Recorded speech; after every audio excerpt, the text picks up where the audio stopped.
पोषक तत्व की। समझ में आ गया सर? मैंने रिकॉर्डेड देखा केमिस्ट्री पूरी, मजा आ गया। चलिए बहुत अच्छी बात है। चलिए चलो आ जाओ। तो कल हम लोग पूरा कर चुके थे, आज हम लोग स्टार्ट करेंगे दोस्तों न्यूट्रिशन यानी पोषण। दोस्तों न्यूट्रिशन में बेसिकली हम लोग क्या क्या पढ़ेंगे, आप लोग कौन कौन से न्यूट्रिएंट यानी कौन कौन से पोषक तत्व खाते हो। पोषक तत्व क्या होते हैं सर? वे खाद्य पदार्थ जिनसे हम लोगों को एनर्जी मिलती है या जिनसे हमारी बॉडी में अलग अलग कार्य होते हैं। कौन कौन से होते हैं? जैसे कार्बोहाइड्रेट, प्रोटीन और फैट, विटामिन्स, मिनरल, ये सारे आप लोग क्या करते हो? पोषक तत्व खाते हो।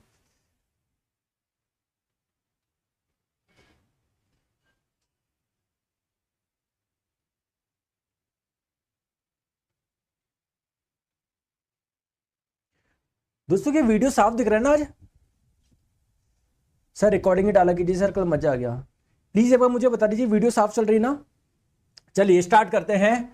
तो सबसे पहले बात करते हैं, ये क्लास को स्टार्ट करने से पहले मैं आपको स्लाइड बताना चाहूंगा क्योंकि स्लाइड बहुत इंपॉर्टेंट है। कैसे सर? आइए मैं आपको समझाता हूं। दोस्तों जो आप कार्बोहाइड्रेट खाते हो ना, वो किससे मिलकर बना होता है सर? वो कार्बन से, हाइड्रोजन से, ऑक्सीजन से मिलकर बना होता है। प्रोटीन भी आपका किससे मिलकर बना होता है? कार्बन से, हाइड्रोजन से, ऑक्सीजन से और नाइट्रोजन से। तो कुल मिला के जो भी पोषक तत्व आप लोग खाते हो उससे आप लोगों को अलग अलग तत्व मिलते हैं। किसी से कार्बन हाइड्रोजन मिलेंगे, किसी से क्या, किसी से क्या। तो अगर आप लोगों से पूछा जाए हमारी बॉडी में कौन सा तत्व सबसे अधिक मात्रा में पाया जाता है, तो आप लोग ध्यान रखिएगा दोस्तों, ऑक्सीजन। दोस्तों इसका कारण क्या है? हम लोग सबसे ज्यादा मात्रा में खाते हैं कार्बोहाइड्रेट, प्रोटीन, फैट, इन तीनों में ही ऑक्सीजन पाया जाता है। और ऊपर से जब हम लोग सांस लेते हैं तो उससे भी तो ऑक्सीजन आती है। तो कुल मिला के यार जो हमारा ऑक्सीजन है वो काफी ज्यादा मात्रा में पाया जाता है। तो पहले नंबर पे सबसे अधिक मात्रा में पाया जाने वाला तत्व कौन सा हो जाएगा? ऑक्सीजन हो जाएगा। दूसरे नंबर पे सबसे अधिक मात्रा में पाया जाने वाला जो तत्व हो जाएगा वो हो जाएगा कार्बन। तीसरे नंबर पे सबसे अधिक मात्रा में पाया जाने वाला जो तत्व होगा वो कौन सा हो जाएगा? हाइड्रोजन हो जाएगा। समझ में आ गई बात को? क्लियर है क्या? चौथे नंबर पे सबसे अधिक मात्रा में पाए जाने वाला तत्व कौन सा होता है? नाइट्रोजन। ये चार आप लोग याद रखिएगा। और चार क्यों पाया जाता है सबसे ज्यादा? क्योंकि देखिए सबसे ज्यादा मात्रा में कार्बोहाइड्रेट, प्रोटीन, फैट आप लोग खाते हो, तो इन तीनों में ही कार्बन, हाइड्रोजन, ऑक्सीजन आप लोग को मिलेंगे। और प्रोटीन में आपको नाइट्रोजन में मिलता है, तो इसीलिए आप लोगों का चौथे नंबर पे मिल जाएगा। सर जल्दी जल्दी खत्म करो, अरे सब करा देंगे, जल्दी जल्दी लाओ। तो बात आती है कि सर हम लोगों को भोजन में क्या क्या चाहिए। दोस्तों जितने भी पोषक तत्व होते हैं ना जो आप लोग लेते हो, वो दो टाइप के होते हैं, एक तो मैक्रोन्यूट्रेंट, एक माइक्रोन्यूट्रेंट। दोस्तों मैक्रोन्यूट्रेंट आप लोग किसको बोलेंगे? जिनकी मात्रा अधिक चाहिए होती है, मतलब जो आप लोगों को प्रतिदिन ग्राम में चाहिए होता है। और माइक्रोन्यूट्रेंट आप लोग किसको बोलोगे? जिसकी मात्रा प्रतिदिन आप लोगों को मिलीग्राम में चाहिए होती है। ठीक है, मिलीग्राम में चाहिए होती है। अब आपके मन में क्वेश्चन आएगा कि सर केवल क्या ये दो ही खाते हैं क्या, इसके अलावा भी कुछ है क्या? दोस्तों एक होता है डाइटरी फाइबर्स। फाइबर्स आप लोग किसको बोलते हो? समझो मेरी बात को। एक्चुअली में ये आपकी बॉडी के लिए जरूरी नहीं है कि कम लो ज्यादा लो, बट जरूरी है भी। सर बोलना क्या चाह रहे हो समझाइए। देखो जैसे मैं आप लोगों को बताऊं, टोटल हम लोगों को तीन चीजें चाहिए होती है। एक तो न्यूट्रिएंट, पोषक तत्व। पोषक तत्व में कौन कौन से हो जाएंगे? ये दो प्रकार के आप लोगों के पोषक तत्व होते हैं। एक तो होता है मैक्रोन्यूट्रेंट, एक होता है माइक्रोन्यूट्रेंट। मैक्रोन्यूट्रेंट आप लोग किसको बोलोगे?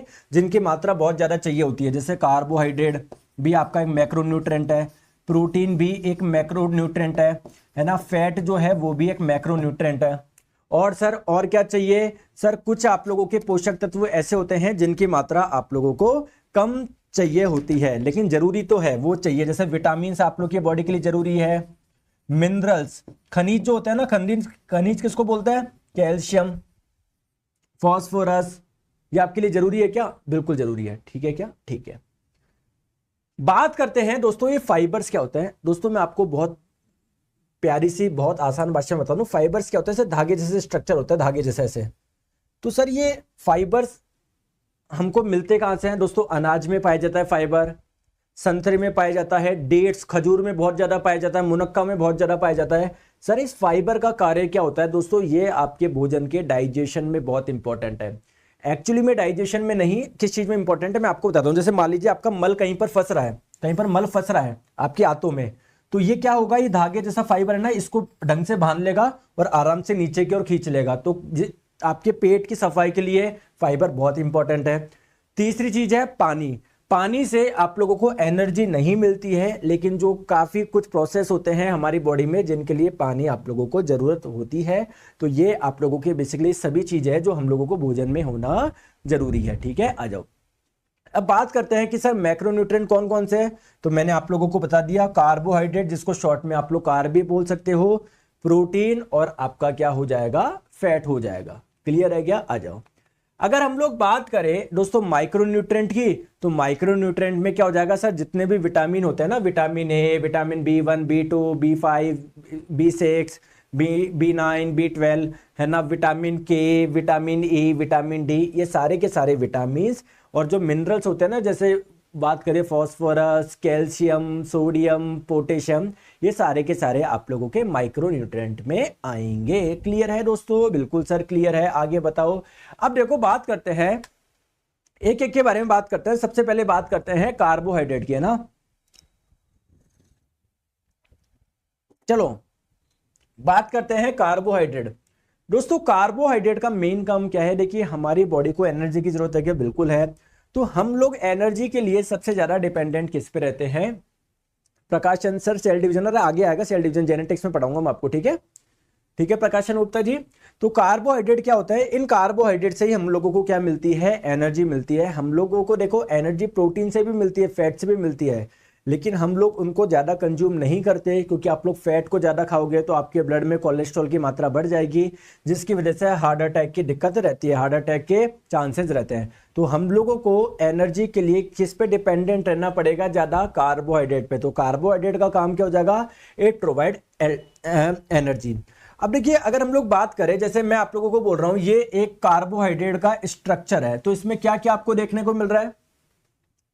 सर इसमें मुझे कार्बन मिल रही है, सर इसमें मुझे हाइड्रोजन मिल रही है, सर इसमें मुझे ऑक्सीजन मिल रही है। बहुत अच्छी बात है, तीनों चीजें मिल रही है ना। ठीक है, तो अगर आप लोगों से पूछा जाए कि कार्बोहाइड्रेट में कौन कौन से तत्व पाए जाते हैं, आप लोग बोलेंगे सर कार्बन मिलेगा, हाइड्रोजन मिलेगा, ऑक्सीजन मिलेगा। इतनी सी बात क्लियर है क्या? ठीक है दोस्तों, इसके अलावा क्या क्या पूछा जाता है? जैसे देखो कार्बोहाइड्रेट भी अलग अलग प्रकार की होती है।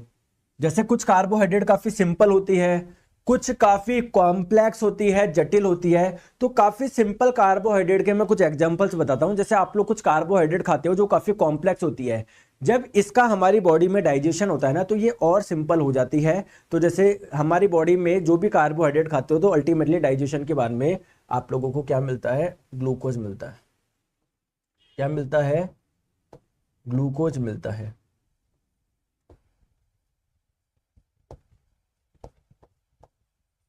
क्या मिलता है? ग्लूकोज मिलता है। क्लियर है दोस्तों? ग्लूकोज का फॉर्मूला क्या है? इस फॉर्मूले से आप लोग समझ पा रहे हो, इसमें कार्बन, हाइड्रोजन, ऑक्सीजन तीनों पाए जाते हैं। लेकिन दोस्तों दिक्कत ये है कि यहाँ पर एग्जाम में कुछ और ही पूछता है। आप लोगों से पूछा जाता है कि जो ग्लूकोज होते हैं उसमें कौन कौन से फंक्शनल ग्रुप पाए जाते हैं। तो एक तो यहाँ पर आप लोगों को CHO मिल रहा है। मुझे बताइए CHO कौन सा फंक्शनल ग्रुप होता है? यार केमिस्ट्री में पढ़ाया था ना मैंने, याद है क्या? ऐसे करके मैंने बताया था कि जिसमें CHO ग्रुप मिलेगा उसको क्या बोलेंगे? एल्डिहाइड बोलेंगे। तो आप लोग बोलेंगे कि सर यहां पर कौन से फंक्शनल ग्रुप पाए जाते हैं? एल्डिहाइड पाया जाता है। क्लियर है? कोई परेशानी नहीं। दोस्तों अगर हम लोग बात करें कि क्या इसमें OH ग्रुप पाया जा रहा है क्या? OH ग्रुप, दोस्तों OH को बोलते हैं हाइड्रोक्सिल ग्रुप। तो अगर आप लोगों से पूछा जाए क्या इसमें हाइड्रोक्सिल ग्रुप पाया जाता है क्या? आप लोग बोलेंगे जी सर हाइड्रोक्सिल ग्रुप इसमें पाए जा रहे हैं। तो ये चीज आप लोग ध्यान रखेंगे। चलिए नेक्स्ट हम लोग बात करते हैं कि दोस्तों कार्बोहाइड्रेट आप लोगों को मिलता कहां से है? दोस्तों ब्रेड आप लोग खाओगे, आपकी भूख मिट जाती है क्या? क्योंकि इससे क्या मिलती है? एनर्जी मिलती है, क्योंकि इसमें क्या होता है? कार्बोहाइड्रेट होता है। इसमें होता है कार्बोहाइड्रेट, जो अनाज वगैरह आप लोग खाते हो उसमें होता है, सब्जी में होता है, सब जगह होता है आप लोग कार्बोहाइड्रेट। ठीक है, किसी में कम किसी में ज्यादा।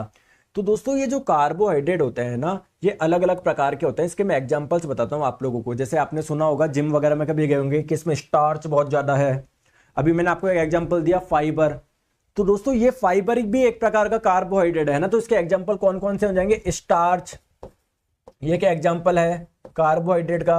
फाइबर भी कार्बोहाइड्रेट का एग्जाम्पल है। और बताओ, ग्लूकोज जो होता है वो भी कार्बोहाइड्रेट का ही एक एग्जाम्पल है। समझ रहे हो बात को? जैसे आपने सुना होगा सेल्यूलोज, कहां पर सुना था सेल्यूलोज?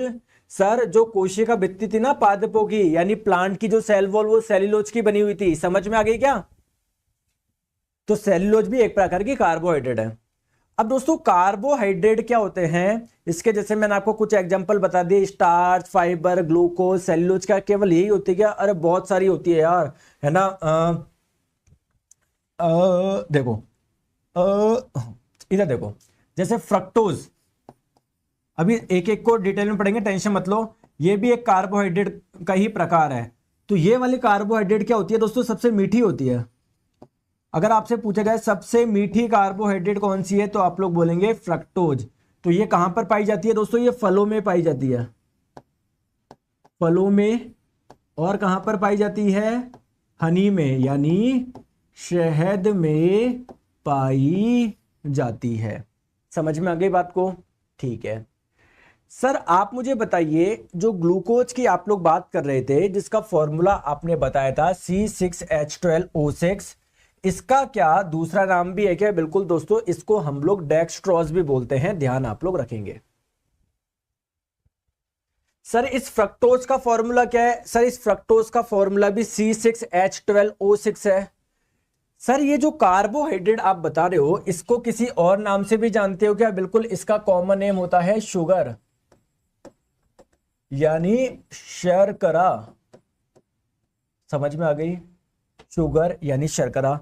कई बार आप लोग गूगल में सर्च करोगे शुगर की हिंदी, तो क्या बताएगा? वह चीनी बताएगा। क्या बताएगा? चीनी। तो इसलिए देखो यहां पर लिख रखा है फलों से प्राप्त चीनी या फलों से प्राप्त शर्करा। क्लियर है? बफरिंग हो रहा है क्या? नहीं हो रहा?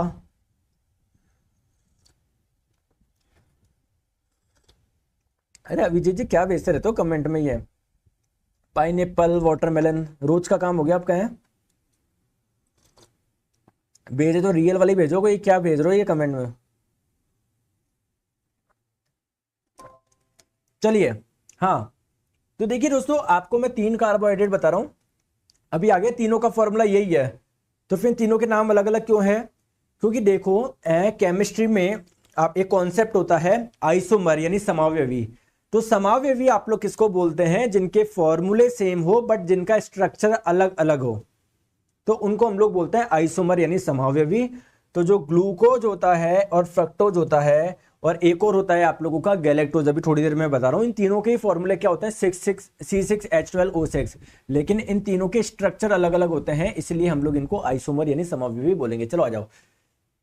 तो पहले तो कार्य बात करते हैं। कार्बोहाइड्रेट, जिसको आप लोग शर्करा के रूप में भी जाना जाते हो, ये किस में मिल जाएंगे आपको? सभी जीवों में आप लोगों को कार्बोहाइड्रेट मिल जाएगी। देखो कहां से मिल जाएगी सर, बताओ। जैसे प्लांट की बात करें तो उनकी तो कोशिका भित्ति किसकी बनी होती है? कार्बोहाइड्रेट की बनी होती है। हमारी बॉडी में भी सेल्स के कुछ पार्ट होते हैं जो कार्बोहाइड्रेट के बने होते हैं, है ना। तो सभी जीवों में आप लोगों को कार्बोहाइड्रेट मिल जाएगा। दोस्तों, मैं आपको बताऊं, they are essential to very source of life. Ribosome, sugar, DNA and RNA. मतलब कहने का मतलब यह है कि यार कार्बोहाइड्रेट बहुत जरूरी है लाइफ के लिए। इवन जैसे आप लोगों को पता है, हमारी कोशिका के अंदर क्या पाया जाता है? डीएनए और आरएनए पाया जाता है।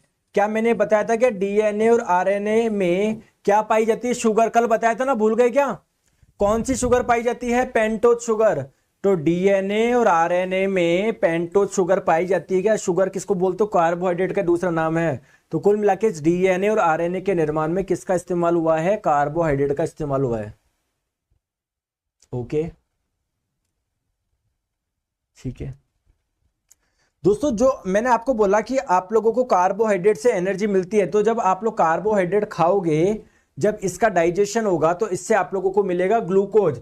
तो इस ग्लूकोज से ही, ये ग्लूकोज जब कोशिका के पास में पहुंचेगा तो इस ग्लूकोज से ही क्या मिलती है? कोशिका को एनर्जी मिलती है। इसलिए हम लोग इसको क्या बोलते हैं, किस रूप में? ये ग्लूकोज आपका क्या बनाता है? एटीपी के मॉलिक्यूल बना देता है। तो कई बार आप लोगों से पूछा जाता है एटीपी के मॉलिक्यूल किससे बनते हैं? सर, ग्लूकोज से ही बनते हैं। ग्लूकोज के एक प्रकार की कार्बोहाइड्रेट ही है। ठीक है, चलिए आ जाओ। चलिए, नेक्स्ट हम लोग बात करते हैं, बता दिए प्लांट में जो ये होती है इसकी बनी होती है। अब देखो ये जो कार्बोहाइड्रेट हमारी तीन टाइप की होती है, एक होती है मोनोसैकेराइड, एक होती है डाइसैकेराइड, एक होती है पॉलीसैकेराइड। दोस्तों मोनोसैकेराइड आप लोग किसको बोलते हैं? ऐसी कार्बोहाइड्रेट जो काफी सिंपल है। सर समझ में नहीं आया, जैसे समझो पीडीएफ सॉल्यूशन नहीं होगा क्या? पीडीएफ का सॉल्यूशन नहीं होगा क्या? राजीव जी कौन सा सॉल्यूशन आपकी पीडीएफ है टू सर ऐप में? ठीक है देखो, जैसे मान लीजिए ये कोई एक मोतियों की माला है, 3 4 है ना, 1 2 3 4 5 6 7 8 9, ठीक है। आप लोगों के पास में 9 मोती है, इसकी माला बनी है। हो सकता है ना कोई कोई माला ऐसी हो जो कम से बनी हो, 3 4 5 मोतियों से बनी हो। कोई कोई माला ऐसी हो सकती है 50 मोतियों से बनी हो, है ना, तो अलग अलग हो सकती है। सर कार्बन का प्ररूप एलिमेंट है, ये कंपाउंड। दोस्तों इसको एलिमेंट ही बोलोगे, कंपाउंड कब बोलते हैं? जब जिसमें कम से कम 2 प्रकार के तत्व हो। इसमें केवल और केवल कार्बन के ही तो एलिमेंट कार्बन के तो एटम्स पाए जा रहे हैं, एक ही तत्व के तो परमाणु पाए जा रहे हैं, ठीक है क्या? चले आगे, चलिए। तो सिमिलरली दोस्तों जो कार्बोहाइड्रेट होती है ना, ये भी अलग अलग प्रकार की होती है। कोई कोई कार्बोहाइड्रेट ऐसी होती है जो केवल और केवल एक मॉलिक्यूल से मिलकर बनी होती है, कोई कोई ऐसे होती है दोस्तों जो 2 मॉलिक्यूल से मिलकर बनी होती है, और कोई कोई ऐसे होती है जो 2 से ज्यादा मॉलिक्यूल से मिलकर बनी होती है, ठीक है? समझ में आ गई? तो जो केवल एक मॉलिक्यूल एक अणु से मिलकर जो कार्बोहाइड्रेट होती है उसको हम लोग बोलते हैं मोनोसैकेराइड। दोस्तों इसके 3 एग्जांपल है जो आपको ध्यान रखना है ना? तो मैं आप लोगों को बताऊंगा इन तीनों एग्जांपल के बारे में, आप लोग ध्यान रखेंगे। सबसे सिंपल शुगर होती है, सबसे सरल कार्बोहाइड्रेट, और ये जो टेस्ट में थोड़ी बहुत क्या होती है, मीठी होती है। नेक्स्ट हम लोग बात करें, क्या ये पानी में घुल जाती है क्या? बिल्कुल sir, they are soluble in water. जी सर, ये जल में घुलनशील होती है। दोस्तों क्या इनको डाइजेशन होने की जरूरत पड़ेगी क्या? इनका डाइजेशन कराना पड़ेगा क्या आपके बॉडी में? नहीं दोस्तों, ये ऑलरेडी इतना सिंपल है, इनका और डाइजेशन नहीं होती है हमारे सीधे बॉडी में। आप खाओगे ना, आपकी बॉडी में सीधे एब्जॉर्ब यानी अवशोषित हो जाएगी, ठीक है? ठीक है। नेक्स्ट बात करते हैं, डाइसैकेराइड किसको बोलते हैं? जो 2 शुगर के मॉलिक्यूल से मिलकर बनती है, जो 2 शुगर शर्करा के अणु से मिलकर बनती है। ये क्या होता है? इसमें केवल एक शर्करा का अणु है, यानी मोनोसैकेराइड। ऐसे 2 मोनोसैकेराइड लगा दोगे, ऐसे 2 मोनोसैकेराइड लगा दोगे तो क्या बन जाएगी? डाइसैकेराइड। तो आप लोग क्या बोलोगे? डाइसैकेराइड वो वाली कार्बोहाइड्रेट होती है जो 2 मोनोसैकेराइड से मिलकर बनी होती है। आगे हम लोग बात करते हैं कि क्या सर ये पानी में घुल जाती है? बिल्कुल दोस्तों, ये पानी में घुल जाती है। दोस्तों क्या इनका डाइजेशन कराना पड़ता है क्या? बिल्कुल कराना पड़ता है, लेकिन इनका डाइजेशन बहुत आसानी से हो जाता है। बस है कि बॉन्ड ही तो तोड़ना है यार, तो अलग अलग हो जाएंगे ना, तो break down easily to absorbable unit, है ना, मतलब इनका आराम से पाचन हो जाता है और इसको फिर आप लोग क्या कर सकते हो? एब्जॉर्ब यानी अवशोषित कर सकते हो। चलो नेक्स्ट हम लोग बात करते हैं पॉलीसैकेराइड क्या होता है? ये बहुत सारी इकाइयों से मिलकर बनते हैं, ठीक है? ठीक है। नेक्स्ट है यूजुअली इनसॉल्युबल इन वाटर। ये दोनों तो पानी में घुल जाती है, बट वो वाली जनरली पानी में नहीं घुलती, दे आर यूजुअली इनसॉल्युबल, ध्यान रखेंगे, ठीक है? सर इसका यूज किसके रूप में होता है? जैसे आप लोग मुझे बताइए, आपने कार्बोहाइड्रेट वाली कोई चीज खाई, जब इसका डाइजेशन हुआ तो इससे बहुत छोटी छोटी यूनिट आप लोगों को मिली ना, बहुत छोटी छोटी यूनिट मिल गई। तो जब ये आपकी बॉडी में स्टोर होगी, संग्रहित होगी, ये जब आपकी बॉडी में स्टोर यानी संग्रहित होगी तो ये किस फॉर्म में होगी? सारी जुड़ जाएगी ना एक साथ, तो इसको बोलेंगे पॉलीसैकेराइड, ठीक है? तो ये आपकी बॉडी में पॉलीसैकेराइड क्या है? जो हमारी बॉडी में कार्बोहाइड्रेट स्टोर होता है ना, या किसी भी बॉडी में कार्बोहाइड्रेट स्टोर होता है ना, वो पॉलीसैकेराइड के रूप में होगा। क्लियर है क्या? क्विज और डलवा देंगे अनूप जी, टेंशन ना लीजिए। अच्छा दोस्तों, टेस्ट सीरीज किस किसने अटेम्प्ट करी है बताओ? टेस्ट सीरीज किस किसने अटेम्प्ट करी है बताइए?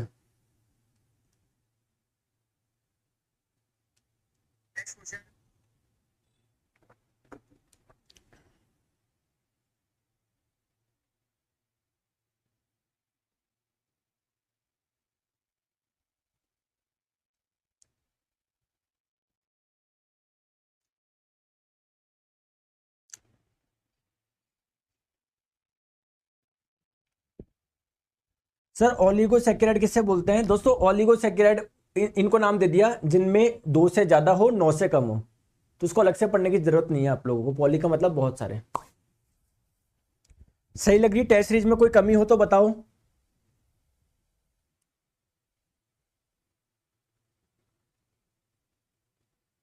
है ना? तो उसमें देखो काफी मेहनत लगी है। अगर आपको कोई भी इनपुट देना है तो आप व्हाट्सएप कर दिया करो। बिल्कुल, मैं हर एक व्हाट्सएप चेक करता हूं मैं कि सर ये है इस क्वेश्चन में, सर मेरे को लगता है। बाकी तो पूरी हर एक चीज इतनी उससे बनाई गई है। 7374019437। क्लियर है क्या?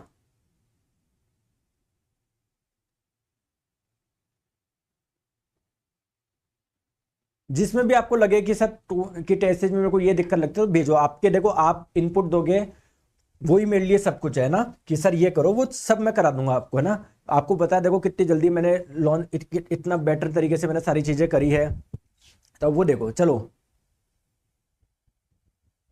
आरएनए का प्रकार बता दीजिए दोस्तों। इसमें भी जो आरएनए होती है वो कौन सी पाई जाती है? 5 आरएनए में जो कार्बोहाइड्रेट पाई जाती है कौन सी पाई जाती है? 5 कार्बन वाली। कल बताया तो था मैंने आपको। चलो आ जाओ। नेक्स्ट हम लोग बात करते हैं मोनोसेकेराइड के। 3 एग्जांपल याद रखने हैं दोस्तों। कौन कौन से? एक तो हो जाएगा आप लोगों का ग्लूकोज, एक हो जाएगा आप लोगों का फ्रक्टोज, एक हो जाएगा गैलेक्टोज। आपकी जानकारी के लिए बता दूं इन तीनों के ही फॉर्मूले क्या होते हैं? C6H12O6 होते हैं।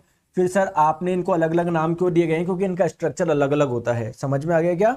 तो जिनके स्ट्रक्चर अलग अलग होते हैं, फॉर्मूले समान होते हैं, इसको आप लोग बोलते हैं आइसोमर, समावयवी। तो ये तीनों आप लोगों के क्या हो जाएंगे? आइसोमर यानी समावयवी हो जाएंगे। ध्यान रखिएगा। चलिए नेक्स्ट हम लोग बात करते हैं डाइसेकेराइड किसको बोलते हैं? जो 2 मोनोसेकेराइड से मिलकर बना हो। जैसे सुक्रोज इसका एग्जांपल हो जाएगा, माल्टोज इसका एग्जांपल हो जाएगा, लैक्टोज इसका एग्जांपल हो जाएगा। 3 इसके एग्जांपल है, ध्यान रखिएगा। नेक्स्ट हम लोग बात करते हैं पॉलीसेकेराइड। दोस्तों स्टार्च एक पॉलीसेकेराइड का एग्जांपल है। कहां पर मिलेगा आप लोगों को? प्लांट में मिलेगा। ग्लाइकोजन ये भी एक पॉलीसेकेराइड का एग्जांपल है। दोस्तों जब हमारी बॉडी में कार्बोहाइड्रेट आप लोग खाते हो, जब इसका डाइजेशन होता है ना, तो इससे मिलता है ग्लूकोज। तो बहुत सारे ग्लूकोज आपके स्टोर होके जब आपकी बॉडी में ज्यादा हो जाता है तो संग्रहित होकर क्या बना लेता है? ग्लाइकोजन। तो एनिमल की बॉडी में जो कार्बोहाइड्रेट स्टोर होता है, संग्रहित होता है, वो ग्लाइकोजन के रूप में होता है। और इन प्लांट में जो कार्बोहाइड्रेट स्टोर होता है वो किस रूप में होता है? स्टार्च के रूप में होता है। दोस्तों एक और होता है आप लोग का सेल्यूलोज। ये भी प्लांट में पाया जाता है, लेकिन इससे क्या बनता है? उसका स्ट्रक्चर बनता है। मतलब सेल वॉल जो होती है, कोशिका भित्ति, वो सेल्यूलोज की बनी होती है ना। समझ में आ गया? नहीं आया? अरे अमित कुमार जी ठीक है, बहुत बहुत धन्यवाद। अब प्लीज पढ़ लीजिए, प्लीज पढ़ लीजिए।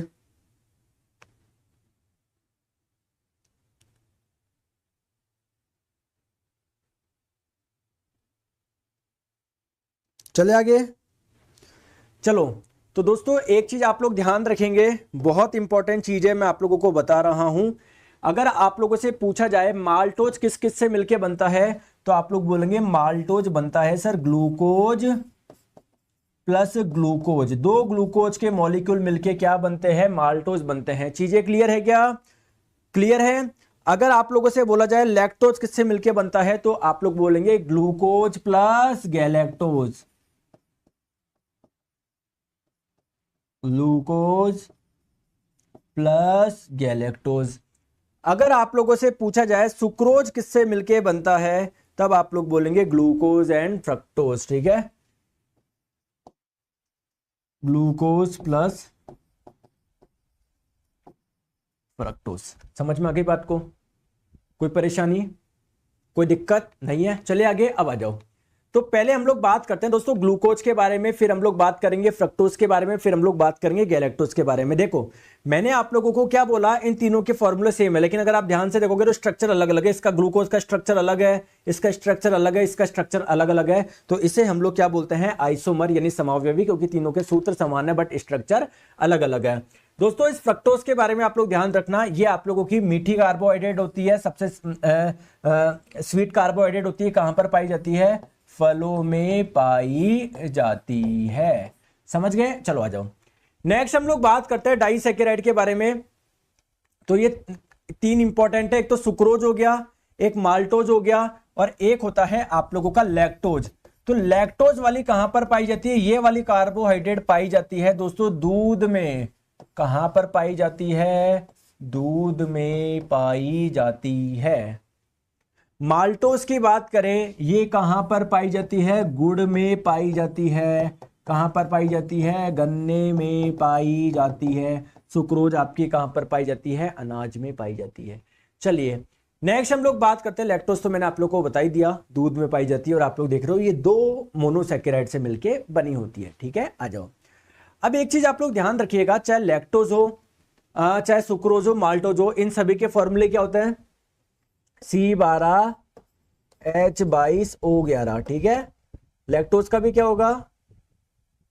C12H22O11। समझ गए दोस्तों बात को? ठीक है सर, समझ गए। चलिए आगे चलिए। अब हम लोग बात करते हैं, एक यहां पर एक फिनोमिना आता है जिसका नाम है लैक्टोज इंटॉलरेंस। ये क्वेश्चन ग्रुप डी 2018 में पूछा गया था कि लैक्टोज इंटॉलरेंस क्या होता है। देखो हम लोग बोलते हैं ना यार अब मुझसे टॉलरेट नहीं हो रहा। टॉलरेट करने का मतलब है सहन करना। दोस्तों इंटॉलरेंस का मतलब क्या है? सहन नहीं हो रहा। लैक्टोज का मतलब क्या है? वो कार्बोहाइड्रेट जो मिल्क में पाई जाती है। ये आपका माउथ हो गया, इससे भोजन अंदर जाएगा। कहां पर जाएगा सर? स्टमक में जाएगा, आपके पेट में जाएगा। पेट के बाद में जो भोजन जाएगा वो कहां पर जाएगा सर? वो हमारी छोटी आंत में जाएगा। तो एक्चुअली छोटी आंत में क्या होता है? इस लैक्टोज का पाचन होता है। तो अगर मान लीजिए, और किसकी वजह से होता है? हमारी छोटी आंत में कुछ जूस बनता है, कुछ रस बनता है, जिसमें कुछ एंजाइम्स होते हैं जो कि क्या करते हैं? इस लैक्टोज का डाइजेशन कराते हैं। तो अगर मैं आप लोगों से एक छोटी सी बात बोलूं कि मान लीजिए आपकी बॉडी में वो एंजाइम बन ही नहीं रहे जो कि लैक्टोज का डाइजेशन करवा रहे हैं, तो क्या आपकी बॉडी में लैक्टोज का डाइजेशन होगा? क्या नहीं। तो कुल मिला के आप लोग दूध पियोगे ना, वो दूध पचेगा ही नहीं, उसका डाइजेशन ही नहीं होगा। तो कोई कोई व्यक्ति ऐसे होते हैं जिनके लैक्टोज इंटॉलरेंस हो जाता है, यानी उनकी बॉडी में छोटी आंत में कुछ दिक्कत हो गई तो वो दूध का पाचन नहीं कर पाएंगे। क्लियर है क्या? तो इस चीज का आप लोग ध्यान रखिएगा। अगर आप लोगों से कोई पूछे कि लैक्टोज इंटॉलरेंस क्या होता है, तो आप लोग बोल देना छोटी आंत के द्वारा लैक्टोज को पचाने की क्षमता का अभाव होना। सर ऐसी स्लाइड कहां से मिल जाती है आपको? भैया मिलती नहीं, एक एक इमेज लगानी पड़ती है। ये एक इमेज लगाओ, फिर इसका ये हटाओ, बहुत मेहनत लगती है। सर यूट्यूब का क्लास भी कवर करना पड़ेगा क्या? नहीं, कोई जरूरत नहीं है, आपको कुछ भी नहीं पढ़ने की जरूरत है। बट हाँ, क्वेश्चंस के लिए आप लोग यूट्यूब की क्लास मेरे जरूर देख लिया करो, क्वेश्चंस की प्रैक्टिस होती जाएगी आपकी वहां से। यहाँ पर कंप्लीट थ्योरी पढ़ा रहा हूँ, कहीं पर बुक वगैरह कुछ पढ़ने की जरूरत आपको नहीं है। चलो आ जाओ, नेक्स्ट हम लोग बात करते हैं पॉलीसैकेराइड के बारे में। बताइए। तो देखिए ऐसा नहीं है कि कार्बोहाइड्रेट हमारी बॉडी में स्टोर होता है यार, प्लांट में भी तो जो कार्बोहाइड्रेट स्टोर होता है। तो अगर आप लोगों से पूछा जाए प्लांट में जो कार्बोहाइड्रेट स्टोर होता है, संग्रहित होता है, वो किस रूप में होता है? आप लोग बोलेंगे स्टार्च के रूप में। अगर आप लोगों से पूछा जाए प्लांट में जो सेल वॉल होती है, यानी कोशिका भित्ति, उसका जो स्ट्रक्चर होता है वो किसका बना होता है? तो आप लोग बोलेंगे सेल्यूलोज का। क्लियर है क्या? समझ में आ गई? कोई दिक्कत, कोई परेशानी नहीं? आ जाओ, नेक्स्ट बात करते हैं ग्लाइकोजन। दोस्तों जब आप लोगों को हम जब भोजन करते हैं, कार्बोहाइड्रेट खाते हैं, तो जब इसका डाइजेशन होता है ना, इससे आप लोगों को मिलता है ग्लूकोज। तो बहुत सारे ग्लूकोज के मॉलिक्यूल्स इकट्ठा हो के क्या बना लेते हैं? ग्लाइकोजन बना लेते हैं। तो अगर आप लोगों से बोला जाए एनिमल में जो कार्बोहाइड्रेट स्टोर होता है, संग्रहित होता है, वो किस रूप में होता है? ग्लाइकोजन के रूप में होता है। समझ में आ गई बात को? ठीक है। नरेश कुमार मक्का, हा हा हा हा हा हा। तो भैया इसमें क्या हंसने की जरूरत पड़ गई नरेश कुमार जी? मक्का ही देखा ना, कुछ और देख तो नहीं लिया?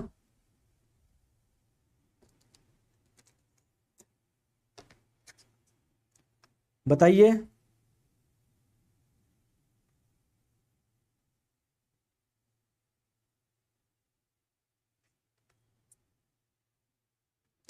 इतना हंसने की क्या जरूरत पड़ गई नरेश जी? चले आगे, अब आ जाओ। दोस्तों यहां पर एक प्रोसेस होता है जिसको हम लोग बोलते हैं ग्लूकोनोजेनोसिस। सर ये ग्लूकोनोजेनोसिस क्या होता है? प्लीज थोड़ा सा समझाइए, अभी मैं आप लोगों को समझाता हूं। देखो दोस्तों होता क्या है, जैसे मान लीजिए आप लोगों ने कोई कार्बोहाइड्रेट वाली चीज खाई, कोई दिक्कत नहीं, इसका जब डाइजेशन हुआ, इससे आप लोगों को क्या मिला? ग्लूकोज मिला। तो जब आप लोगों की बॉडी में ग्लूकोज की मात्रा बढ़ जाएगी आपके, तो ग्लूकोज किस में कन्वर्ट हो जाता है, ग्लूकोज जुड़ जुड़ के किस में कन्वर्ट हो जाता है, ग्लाइकोजन में कन्वर्ट हो जाता है। तो कुल मिला के आप लोग देख पा रहे हो स्टोर हो गया ना, किसके रूप में, ग्लाइकोजन के रूप में। तो ये वाला जो प्रक्रिया हो रही है वो किस वाले हार्मोन से हो रही है, इंसुलिन हार्मोन से होती है। समझ में आ गया? ठीक है दोस्तों, जब मान लीजिए आप लोग फास्ट रख रहे हो, आप खाना नहीं खा रहे, तो उस वाले केस में क्या होगा, जो ग्लाइकोजन आपकी बॉडी में स्टोर था वो वापस किस में टूटेगा, ग्लूकोज में टूटेगा। अगर आप लोगों से पूछा जाए कि सर ये वाली प्रक्रिया जो होती है वो कौन से हार्मोन के माध्यम से होती है, तो आप लोग बोलेंगे दोस्तों एक हार्मोन होता है जिसका नाम है ग्लूकागन। Glucagon, glucagon. समझ में आ गई बात को?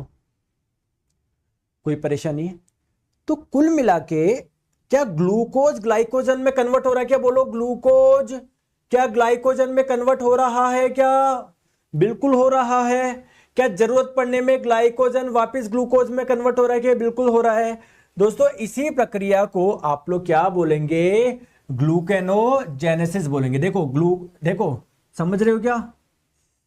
अरे समझ रहे हो क्या मैं क्या बोलना चाह रहा हूं? देखो प्लीज समझो मेरी बात को, मैं क्या बोलना चाह रहा हूं आप लोगों को। देखो ग्लाइकोजन जब ग्लूकोज में कन्वर्ट हो, ग्लूकोज ग्लाइकोजन में कन्वर्ट हो, इसको तो बोल रहे हैं ग्लाइकोजेनेसिस। अब ये ग्लूकोजेनेसिस क्या है कि ये जो आप लोगों का ग्लूकोज है इसका भी तो दोस्तों अलग अलग यूज हो रहा है। नहीं समझे? अरे समझो मेरी बात। हम जो भी भोजन करते हैं या एनिमल जितने भी होते हैं उनकी बॉडी में जो कार्बोहाइड्रेट स्टोर होता है, संग्रहित होता है, वो किस रूप में होता है, ग्लाइकोजन के रूप में होता है। तो दोस्तों हमारी बॉडी के लिए एक बैकअप है। ये बैकअप का मतलब अगर आप लोग खाना नहीं भी खाओ तो ऐसा नहीं है कि जैसे आप लोग आज मान लो आज आपने खाना नहीं खाया तो ऐसे थोड़ी हमारी डेथ हो जाएगी रात को ही। भाई हमारी बॉडी में कुछ कार्बोहाइड्रेट स्टोर भी है, तो इसे ही हम लोग एक बैकअप फ्यूल के रूप में भी जानते हैं ना। बैकअप फ्यूल क्यों बोल रहे हैं? क्योंकि इससे आपको एनर्जी मिल रही है। क्लियर है क्या? आ जाओ नेक्स्ट हम लोग बात करते हैं।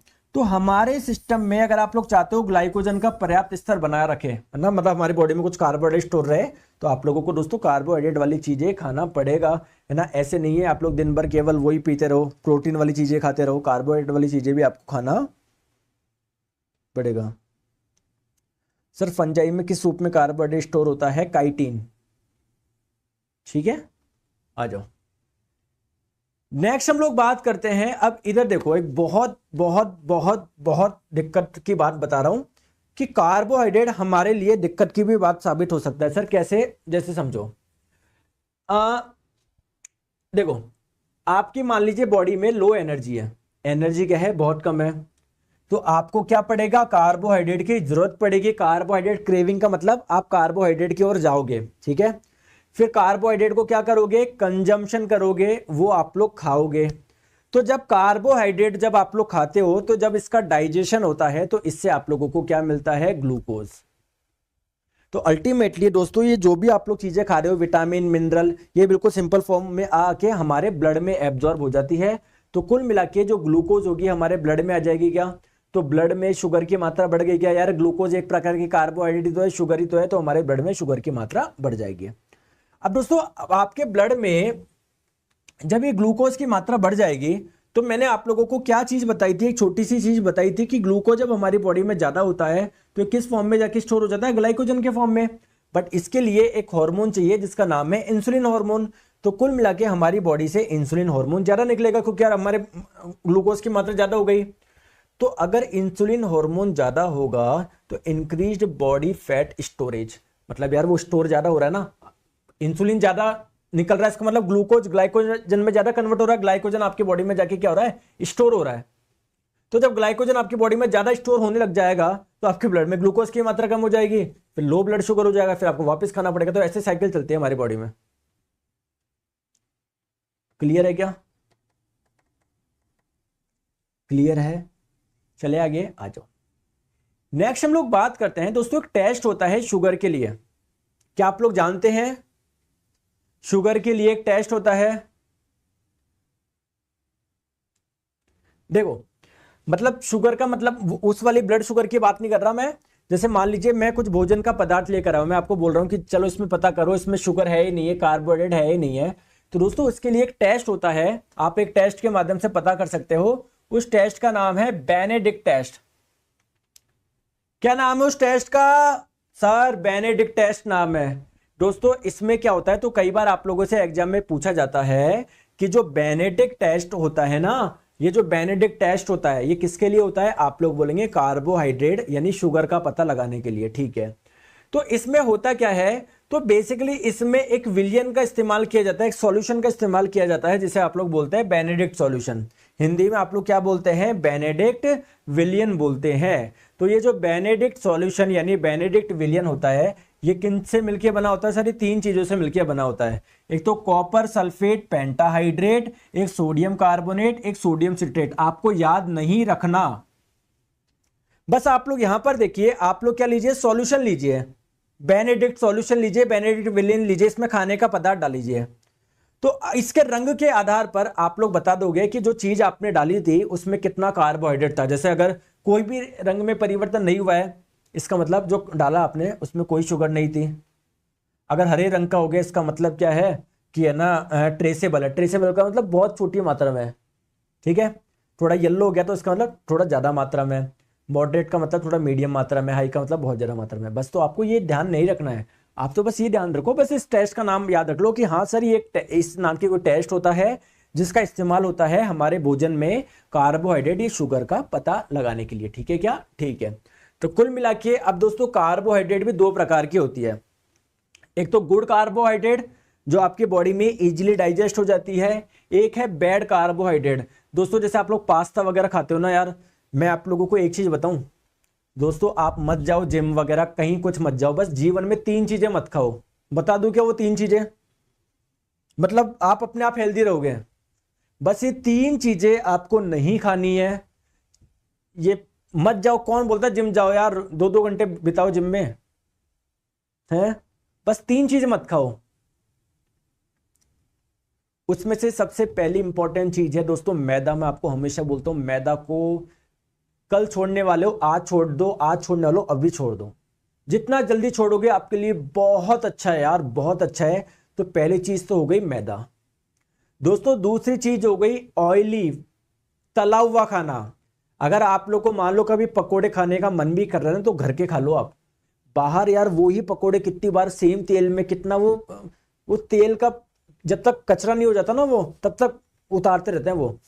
तो पहली चीज मैंने बताई मैदा मत खाओ, दूसरी चीज मैंने बताई तला हुआ मत खाओ, तीसरी चीज शुगर मत खाओ, मीठा मत खाओ, बहुत कम खाओ यार। अगर बंद कर सकते हो तो डेट इज द बेस्ट यार। इसके अलावा आपको कुछ भी नहीं ना, जो इच्छा हो खाओ आप, बस इन तीन चीजों का ध्यान रख लो आप।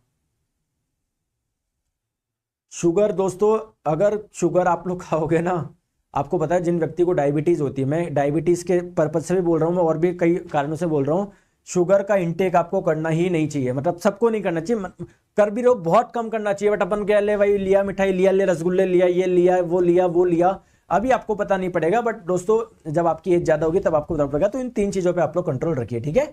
तो जैसे देखो ये पास्ता है, मैदा का ही तो बना होता है। आइसक्रीम वगैरह इन सब में कार्बोहाइड्रेट पाई जाती है, पोटैटो चिप्स वगैरह ये सब में पाई जाती है, सब में मैदा भरा पड़ा है। ये जो ब्रेड आप लोग खाते हो मैदा ही तो होता है इसमें, क्या मैदा में कार्बोहाइड्रेट नहीं होते? क्या होती है। तो ये सारी की सारी बैड कार्बोहाइड्रेट है यार। Sir in chemistry mole substance problem comes under which topic? Atom के अंदर होता है, मैंने बताया पढ़ाया भी था मैंने आपको, ठीक है। सर बचा क्या फिर खाने को? रोटी खाओ, सब्जी खाओ, किसने मना करा है? फल फ्रूट वगैरह खाओ, ठीक है। चलिए दोस्तों एक टेस्ट और होता है जो स्पेशली स्टार्च के लिए होता है। स्टार्च क्या होता है? ये भी एक प्रकार का कार्बोहाइड्रेट है। तो केवल स्टार्च की प्रेजेंस को चेक करने के लिए टेस्ट होता है जिसका नाम है आयोडीन टेस्ट। ये दोस्तों इतनी बार आप लोगों से पूछा जाता है कि आयोडीन टेस्ट जो होता है वह किसको चेक करने के लिए होता है? तो आयोडीन टेस्ट जो होता है वो स्टार्च को चेक करने के लिए होता है कि आपके फूड में स्टार्च है या नहीं है। सर इसमें क्या होता है, आप लोग एक सॉल्यूशन बनाते हो किससे मिलके? आयोडीन और पोटेशियम आयोडीन से मिला के। तो आप लोग क्या करो, जिसको भी चेक करना है ना आपको, उसका फूड पार्टिकल थोड़ा उसमें डाल दो, इस विलियन में डाल दो, अगर कलर ब्लू हो जाता है इसका मतलब पॉजिटिव रिजल्ट, यानी आपका जो भोजन था उसमें स्टार्च था।